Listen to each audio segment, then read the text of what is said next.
Welcome into For What It's Worth. We're doing a quick take episode today. So we think, who knows, it could reach an hour again. We never know when we get to talking and start to yapping.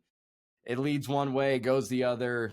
But hey, we cover everything. But yes, we're going to talk our top 5 teams, or at least 5 teams that we think are atop the league right now. Maybe not in any particular order, but top teams that deserve to be up there entering week 7. But before we dive into that, Tyrone, I know that you were busy this weekend, out and about in the country.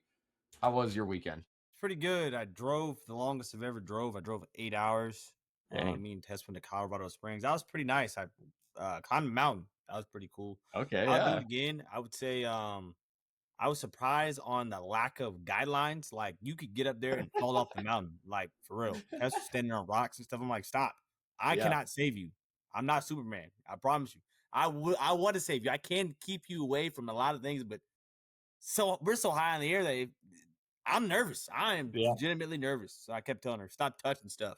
Stop. They don't know what that rock does. That rock can crumble. Yep. That's what rocks do on mountains. They fall down. Literally. That's what rocks are meant to do.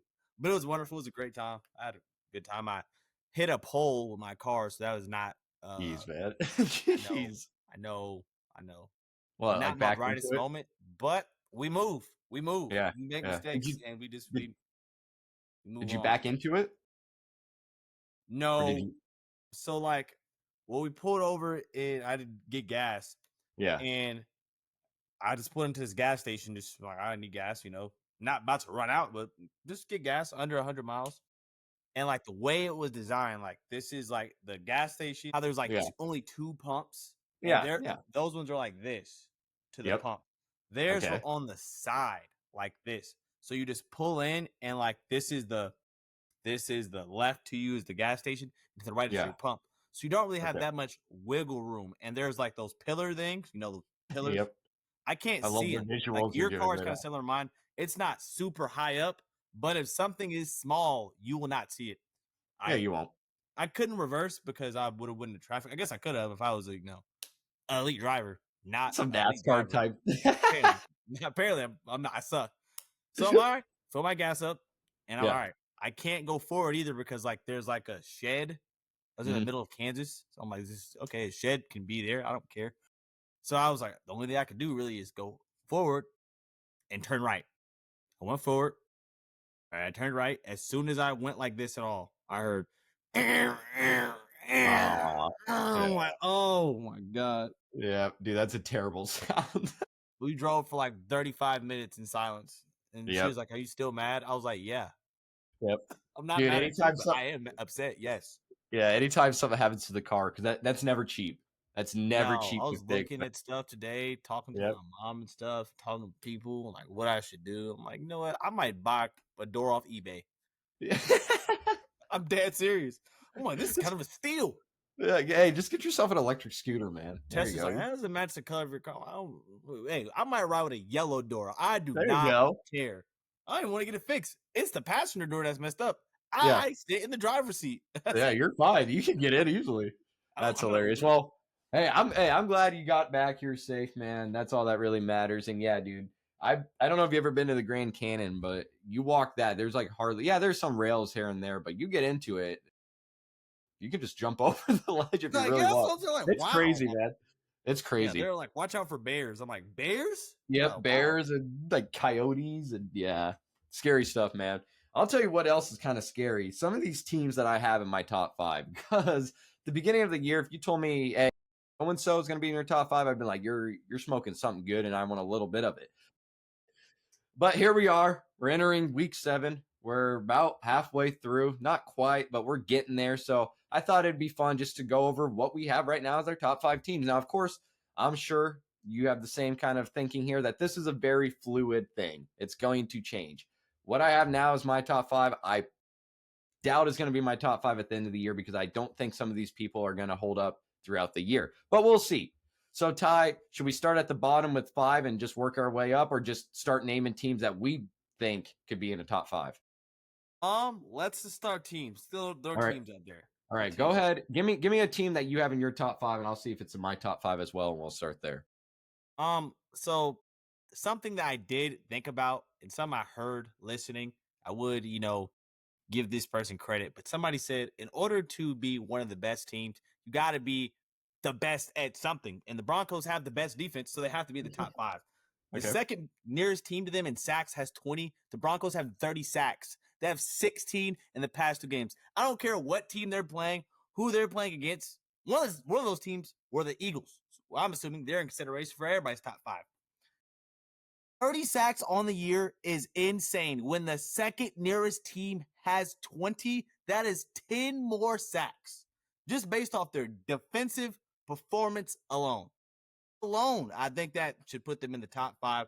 Offense, if their offense ever plays well, literally, I think they could be the best team in the NFL. All right. So I think you're going to hate my answer here then because I don't have the Broncos in my top 5. I'll tell you who I do have in my top 5. I have the Chiefs. That's right. I have the Kansas City Chiefs in my top 5 because of what I saw last game and what I know is coming for this team.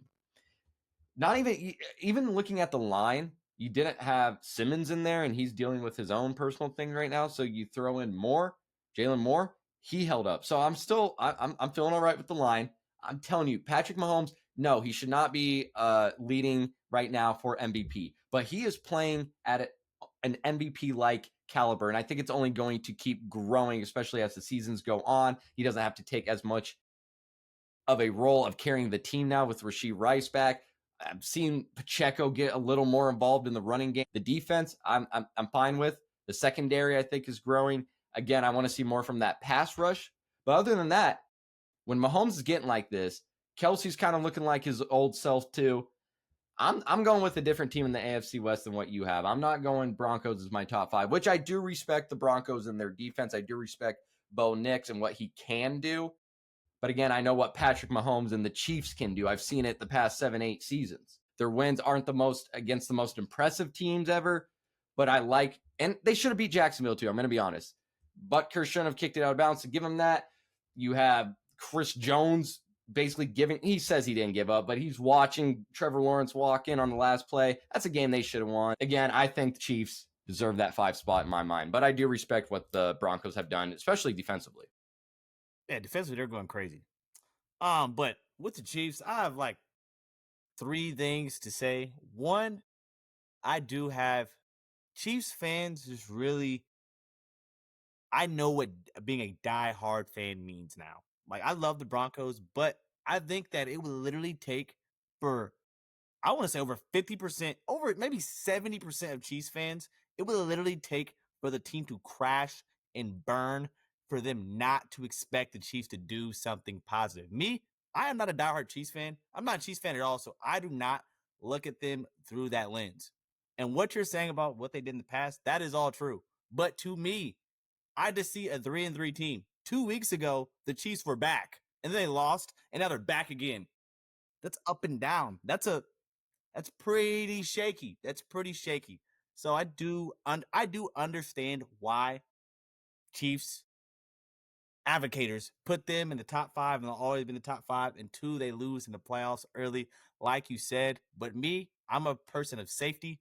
If there's a burning ship, I will be one of the first people to jump off the ship. And if somebody tells me, hey man, the ship wasn't actually on fire, I would still be fine with jumping off because I thought my life was in danger. Yeah. So I'm off the Chiefs ship. I was never really on it. I always coasted next to it, looking to see what's going on. But I'm starting to see some party cruise. Yeah, I'm starting to see some fires. And maybe the chef just burnt the steak. Or things could be not completely going down, but I don't know. Maybe there's some things going on the boat that can't get fixed this year.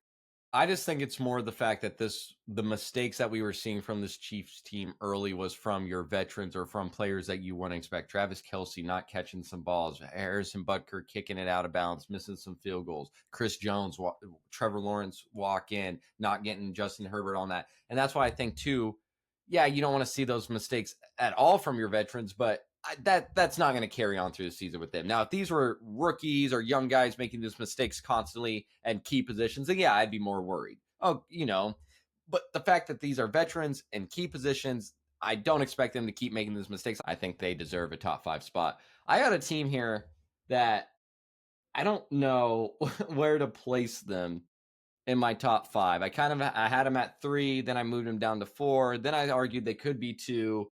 And I want to get your thoughts on this. Maybe this is a team that you also have in a top 5 team so far this season, but the Tampa Bay Buccaneers. I don't know where to place them because they have injuries or they're dealing with injuries. They're going to get people back. They've been down in games, but they've ended up winning those games. It's kind of a mixed bag for me, but this is a top 5 team, and really because of what Baker Mayfield is doing. Because, like I said, he hasn't had some of his weapons. So I could go through a whole list, but not only that he doesn't have his weapons, but because of that, you would think, oh, maybe he's going to turn the ball over some more, or some bad things are going to happen. They've only committed 2 turnovers so far. That's the fewest in the NFL. So they're taking care of the ball as well, even without their star players. Do you have Tampa as in your top 5? I do. I have them as number 2 right now. I am honestly not I do not.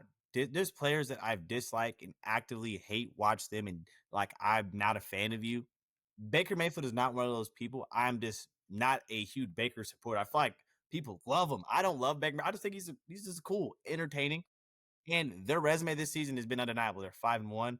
That is a record. I think at this point in the season, it's really hard to, put a halt to that. I think there's a lot of 4-2 teams that people have a lot of red flags with just because 4-2 is kind of, I guess, at this point in the season. I think people are considering 4-2 as not a fraud record, but I think there's teams that are 4-2 that people can point to and be like, I think they're not good. 5-1 is a record where that is undeniable. You are a good team. I mean, at this point, and they're winning close games. But be consistent with what I was saying last year. I'm not gonna say that, there's always a team that is elite, great the first half of the year There and is. they fall off. Right now, the story with them is they are winning when injured, and hopefully they do become healthy to see what their team fully can be. But as we said, the Lions last year, getting back to full health that's not a guarantee. And with them playing these close games, I could definitely see this being a team you look back on week 13 and saying, oh, man, we had them number 2 in the power rankings, and now they're. But for right now, this far in the season, hats off to him. Baker Mayfield will be my MVP right now. Yeah. I would put him as my MVP right now. I was kind of in the same boat as you. I didn't know how I felt about Baker. I knew he had the talent, but I honestly thought, and he did, make crucial mistakes in crucial moments. And right now, it seems like he's taking care of that. Kind of like what we had with Josh Allen when we were saying, his one problem is he turned the ball over too much. And then look at last season, he doesn't do that, and he was on an MVP. He won MVP. So I think right now that's Baker's biggest strength is he's not turning the ball over in crucial moments, or he's not making as many mistakes. But it's not just him too. The defense is really good. Their safety, Tyke Smith, 7 passes defended against, 45 tackles, only player in the NFL with those numbers. Their cornerback, Jamil Dean, only allowing a 20.8 passer rating allowed. That's the lowest, or AKA the best mark in the NFL among defenders right now. The entire defense is only allowing 3.67 yards per carry. They're tied 6th in the NFL for sacks. So it's not just the offense, but speaking of the offense too, White, who had to come in for Bucky Irving, he's come alive too. This team is all around still playing well, even with the injuries. So it was hard for me to place them as low as 4th, but then again, I don't know if I could place them as high as 2. So maybe I'm just going to keep them there in that 3 spot. But yes, the way they're playing on both sides of the ball despite injuries is impressive right now. So what other team do you have, Ty, in your top 5? We've talked Broncos for you. You had Tampa as well. What's another team? I got the Colts in there. Like I I said, do too. only Okay. having one loss at this point of the season, it means something. There's no way your record is fake. Your record is real. You won games against competitive teams. Although, one of those games that you won was backed off of a BS call, a leverage call against the Broncos would prevent them from being 5-1. But as I was saying, this is a great team. So I do think they're really close. I think they're pretty they had that game with the Broncos where that BS happened, and then they had some BS happen there. So their 5-1 record is pretty fraud proof. And I do think I don't know if this is a hot take, but what's more sustainable? I do think that it is the Colts. I would I had to choose all my money, who would I think sustains this success, the Bucs or the Colts? I'm gonna go with the Colts. Okay. Okay. Fair enough. And I think that's very plausible. And right now I have the Colts kind of as a 1A, 1B type of team with my other one that I'll talk here in a second. But yes, I have the Colts pretty high, if not number one, on my top 5 teams currently entering week 7. Let's keep making sure we say that, Ty, because I don't want people at the end of the year being like, well, back here you said that the Colts. No, this is what we have right now entering week 7. But yes, the Colts, it's unbelievable. Again, a team that's doing the great things on both sides of the ball, but that offense, it's amazing. 194 points over the first 6 games, the most ever in that span since 1984 for the Colts.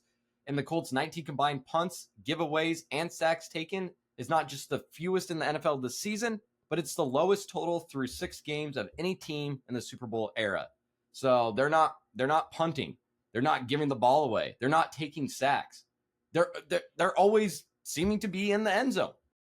So what they're doing offensively is amazing. Then they have that plus 78 point differential. It's by far the highest in the NFL.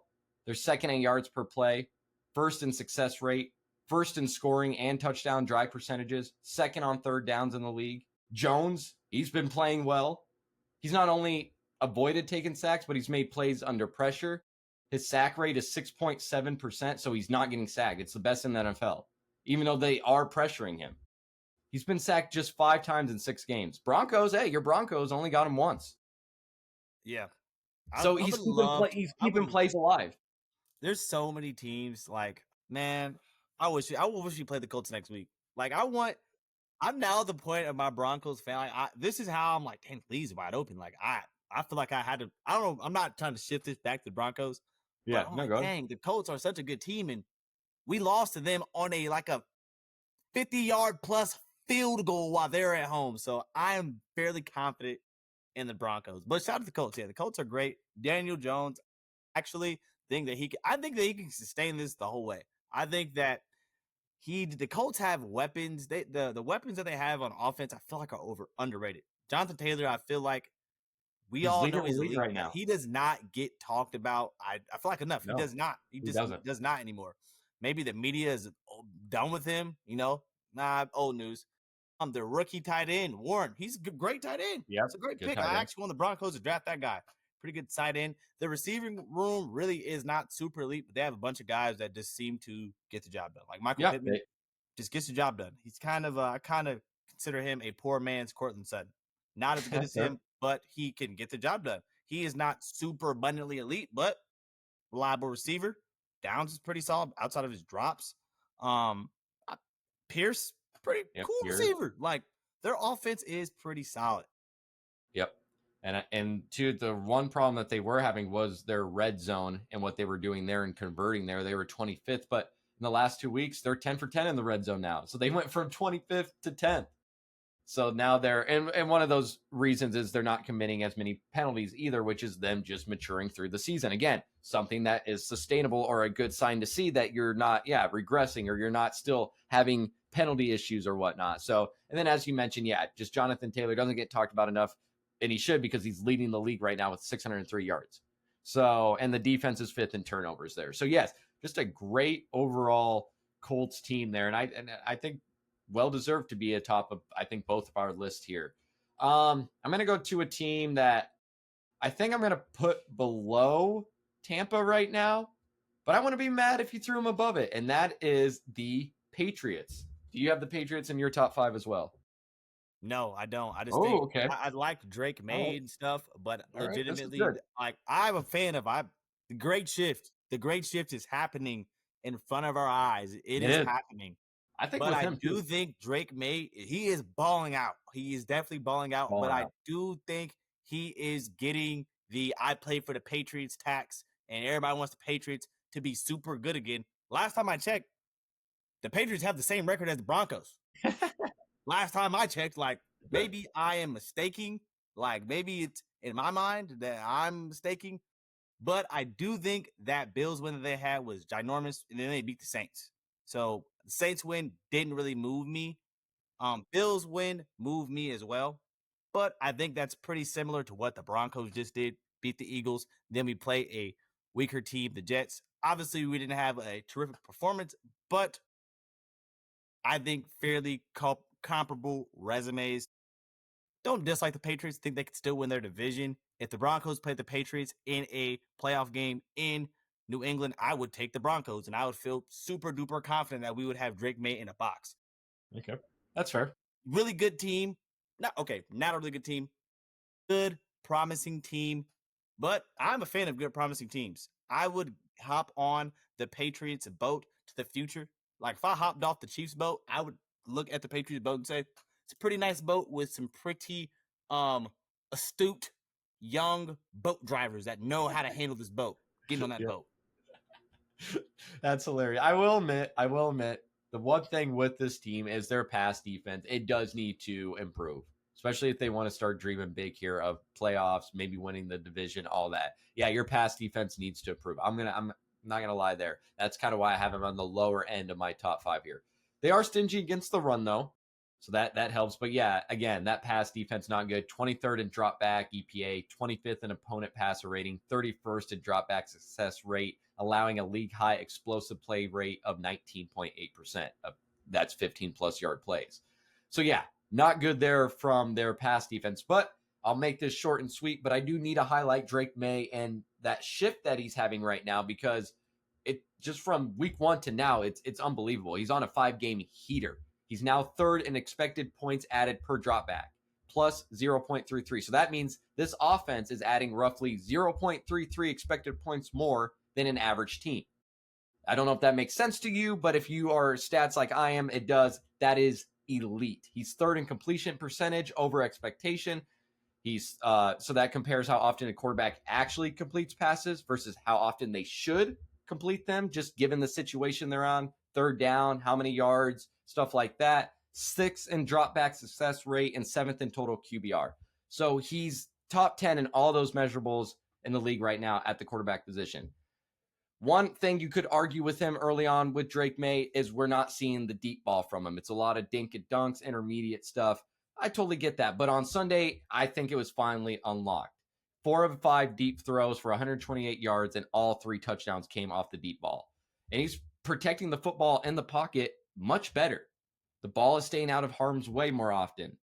So your passing game's good, your quarterback's good, your run defense is good, but your pass defense isn't as good, and you might want to work on the run game a little bit just to open up the offense a little bit more. The run game still isn't the best to me, but that's why I have him at the lower end of my top 5.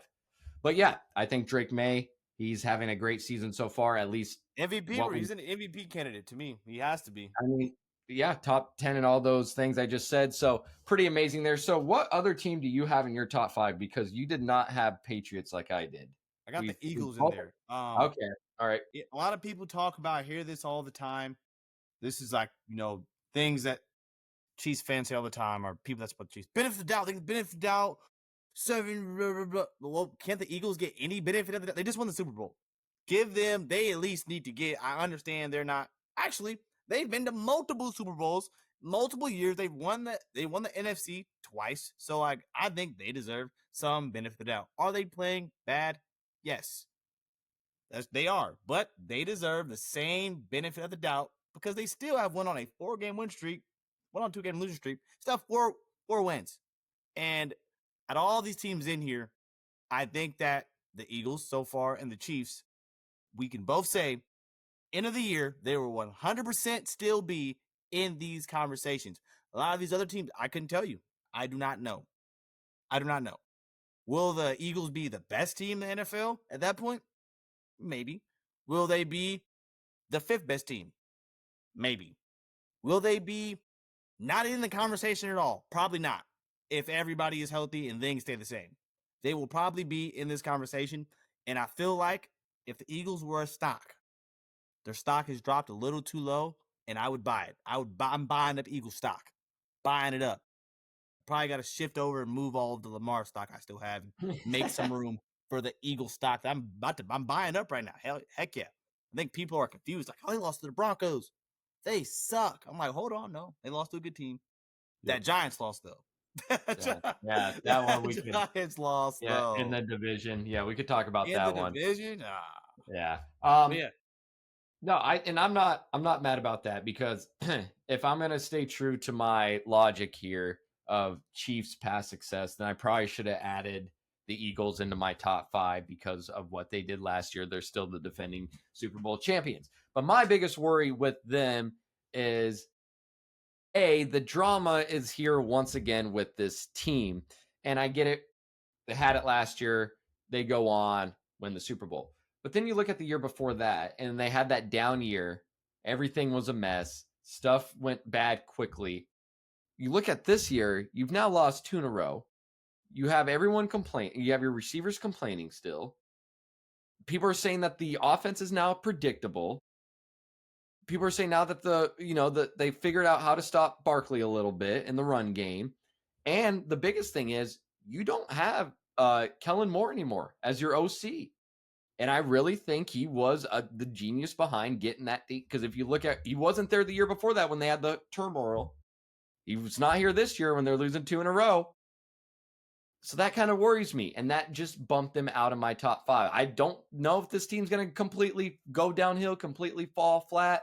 I'm not expecting that. But right now I'm seeing some of these other teams play more confident. I'm not seeing any drama. I'm not seeing any finger pointing. I'm not seeing coaches stressed.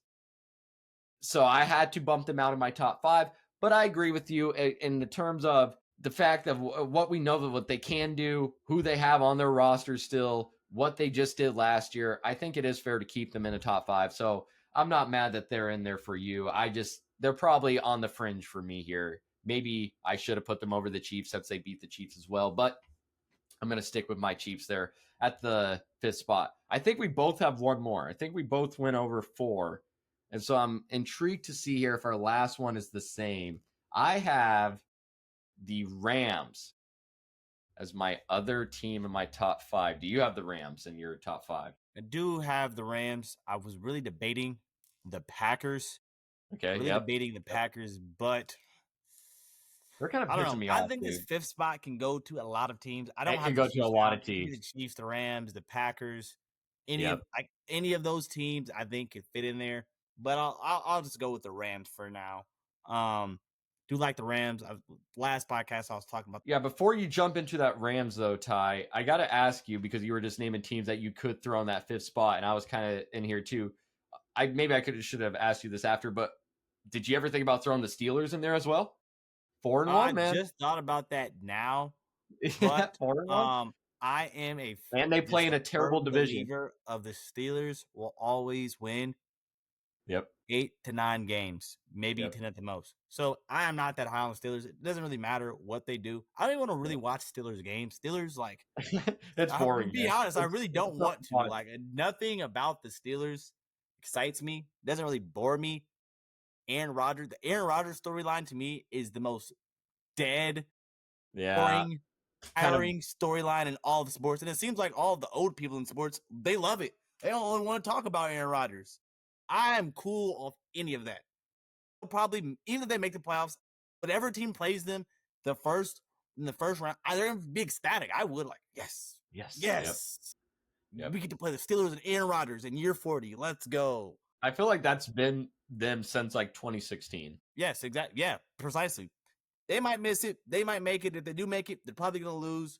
First round. And yeah, their offense will probably be flat in the playoffs, be flatter at the end of the year. Yeah. Their defense will probably be middle to good, and they'll just be like an average team. Like on Madden, I don't know what their overall is, but 84 overall on offense and on defense. Just pretty bland.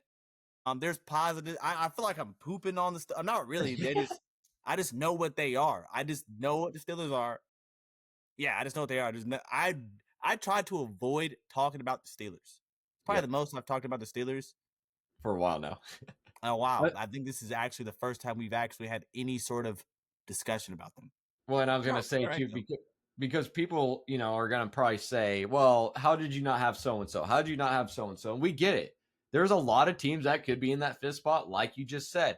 We're going to talk about them here in a second, but the Rams obviously are in our top 5. But then you have, if you look at the NFC West, you could argue the Seahawks. deserve to be thought in there. about it. What about the Lions? We haven't brought up the Lions yet. They probably could deserve to be at least talked about a little bit. Yes, Yeah, then we for already sure, talked about the 100%. Eagles. Chargers have fallen off for me a little bit, but you've argued the Broncos. I argued the Chiefs. Someone could argue Jacksonville. So there's teams, yes, that we understand. Bills, even though they've lost 2 in a row, they're still probably near the top 5. Yeah, we get it. We're missing some teams here that could be, but this is our own opinion. So let's go ahead and jump into the Rams. How do you feel about this Rams team? What makes them, in your eyes, a top 5 team? I think the Rams offense is like, especially when I'm really curious to see what their offense is like without Puka there. I feel like Yeah, with he his is like injury. the James Harden of receivers. He's filling that Cooper Cup role. We're gonna get the ball to him. We're gonna try to target him 15 times a game. Deep balls, screen passes, slants, posts, corners, any route. He's doing literally doing everything. Everything. And kind of talked this last time. Kyron Williams is a good running back. He's probably one of the better running backs in the NFL. But I feel like there's more to be had with him a little bit. I feel like there's a little bit more to be had with Kyron Williams. Devontae Adams, older receiver. I feel like his role is pretty complementary to Puka Nacua. Pretty complementary to that. So I'm really curious to see what they look like without Puka Nacua, but when he's there, I think that he's such a game changer Yeah, that 100%. offensively they can go band for band with any team. In a shootout, I would take the Rams in a bunch of games. Their defense, I think their defense was projected to be, just all these young guys. They're not they're disappointing as much, but I definitely think that their offense is just pure offensively. They can just straight up go out there and just drop bombs on your head, and that can win them games. Yep. You're right there. The defense, the run defense is pretty good. It's an overall pretty good defense. It's not bad, but it's the offense that really takes the cake with these guys here. Effort, as we've been talking about, he's leading the league. You're talking about a guy you want in a shootout. That's who you want. He's leading the league right now in passing yards, 1,684. He has never finished, though, first in passing yards across his 17 seasons. So, yeah, that might not sound like, well, Calvin, how's that helping your case? Well, that's just showing the level he's playing at, even at this point in his career. Oh, and not only that, 106.2 passer rating. That's currently the best of his career. Obviously, he has a full season to go, but that's still the best of his career right now. It would top, if it keeps up, it would top the 102.9 from his first season with the Rams, which, what did he do that season? Well, he threw 41 touchdowns, and then he led the Rams to a playoff, or a Super Bowl victory. So he's playing at that level, Tyrone, of when he won the Super Bowl. It's crazy to see. We're seeing a lot of too high shells take away the deep ball. But like you mentioned, they're still finding ways to get chunk plays, and it's really because of Puka Nacua. And then you have, it's mostly him, honestly. Literally, If you look at just give him the between the ball. hashes and Any along the scenario. sideline, he has Yeah. 8 receptions in every game where he's played at least 60% of the snaps. He has 8 more catches than I think it's 8 more, than any other player in the NFL right now. He can It's do the it all. consistency. He can do any route. He's doing it. He can do it all. He's taken the Cooper Cup role and just like expanded it. Like he's doing something. I didn't really think that maybe I'm just glazing Cooper Cup. One of my students has a Cooper Cup jersey, and I compliment him every time he wears it because I'm like, I really got respect for his game, like for real. Like I don't know, like maybe I going to like I feel like he's an elite receiver. He's probably like he can do it all. There's some big body receivers that are just more like throw it up. I'm just going like a Marvin Harrison. I'm throw it up. I'm big body, big frame, catch it. That is great. That has value. Or even like Devontae Adams, throw it up. I'm a catch it. Devontae Adams. I feel like Puka is really all around. I can catch it. Juke you, throw it up. I'll catch it. Middle of the field, linebacker. I'll catch that one too. I'm also fast. I can catch it wide open for a touchdown. Like he can do all of it. And like I said, too, whether it's a blessing or a curse, he's going to put his body on the line. He's every game. Sure, yeah, it's going to be on the line. He's all that. He does not shy away. So, but yeah, again, that run defense really good. They've only allowed one 100-yard rusher this season, and it was Derrick Henry. which, you could say recently, I think the Ravens just haven't been using him that well, or just what's going on with them. But besides that, they faced Barkley, they faced Jonathan Taylor, and they also have faced Christian McCaffrey. And again, they've only allowed one 100-yard rusher this season. So that run defense is pretty good. They could get better in the red zone. Of course, once you get in the red zone, the routes that you have for Nacua, the routes you have for Adams, those shrink. The defenses will often double team Nacua down there, even though he can still get it open or still can somehow get the ball. The red zone offense could be a little better. That's something they want to look at. And they really don't have a great pass catching tight end as well. That's why they probably struggle a little bit in the red zone as well. That's something that they might want to look at or see if they can better for not only this season, but for the future. But yeah, again, that's probably a higher team in my top 5, probably up there with the Colts. That's probably like my 1A, 1B type of thing here. So again, I had Colts, Rams, Bucks, Patriots, Chiefs. And then you had Colts as well. You had Tampa as well. You had the Broncos. You had the Eagles. And you had and then what we just talked about here with the Rams. Yeah, yep. Eagles, Bucks, Broncos, Colts, Rams. Okay, there you go. So the only ones that we were different on were the Colts, Broncos. You had the Eagles, and I had the Patriots.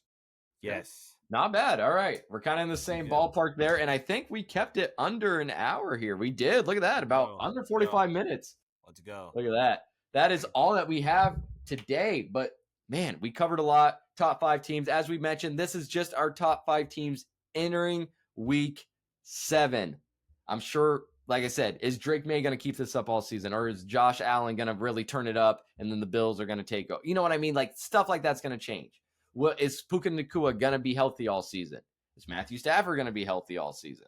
Stuff like that. So obviously these things can change, but right now that is our top 5 entering week 7. Before we officially go, Tyrone, is there anything else that you wanted to say? I want to say this. The great shift is happening. I keep saying it. All of these people that we think are elite, we think are good. Your time is up. It's ticking. Some of y'all, it's ticking. These bad games, we take a note. No more passes. No more passes. Josh Allen, Jalen Hurts. No more passes. You lose 3 games in a row? 3 in a row? What can we say? What excuse if somebody's giving you excuses, they're not being for real. They're not being honest with themselves. Let Bo Nix lose 3 games in a row. People would say he should be on the bench. That's true. And you're supposed to be an elite player, elite Josh Allen, Jalen Hurts, elite, best in the league. People would say you two could be the best in the league, and you're losing 2 games in a row. Can't be doing that. Come on, can't be doing that. That is a direct message to them, their teams, and their fans. I don't want to hear none of that. Best in the world, best. No, I don't want to hear none of that. It's done. Especially when there's other young players that are beating you and playing just as good as you. They're beating you and playing just as good as you. Some of you guys probably have little brothers. My little brother don't beat me at stuff. He doesn't. Yep. Do your little brothers be beating you and stuff all the time, Calvin? I'd assume not. No. And if they did, I'm like, dang, he might be better than me now. Jeez. So the little brothers they have already beaten you, so you need to respond. Please. Yep. I was going to say, and the one thing with the Bills is what they do well last year, they didn't turn the ball over. What have they done in their past 2 losses? They turned the ball over. And so it's not a recipe for success for Josh Allen. It's not a recipe for success for that team. And honestly, are we really that impressed with their receiving? Like with their receiving core, the Bills? No, I've Keon Coleman on my fantasy. He's low-key. I'm not saying he's bad. There's nothing that impressive, Tyrone. And so he's just mid to me. It's mid. Yep. The Patriots, the little brother, man, they could do something with this division. They just beat you. They just beat you, and their quarterback is playing better than yours. That is a fact. That is at least the past couple weeks. And I said that in the group chat. Maybe James Cook is the best player on the Bills. Maybe you're right, Calvin. Maybe you're right. Maybe you're right. I'm saying he's the best offensive weapon they have. You might be right on that one. Maybe Josh Allen's probably 1, but he's number 2, man. He's number 2. That's what I've been saying. But that's all we have, Tyrone. Thanks again for joining me, as always, every week. This is For What It's Worth. It was supposed to be a quick take episode. It was somewhat quick compared to what we've been doing. Hopefully you guys enjoyed. If you stuck with us this whole way, we appreciate you. Go ahead, hit that subscribe button, leave a like, leave a comment, do whatever you guys want. We're on socials. Just look up For What It's Worth podcast, Twitter, Instagram, everything. Just go ahead, type it in. We'll be there. And until next time, have a good one.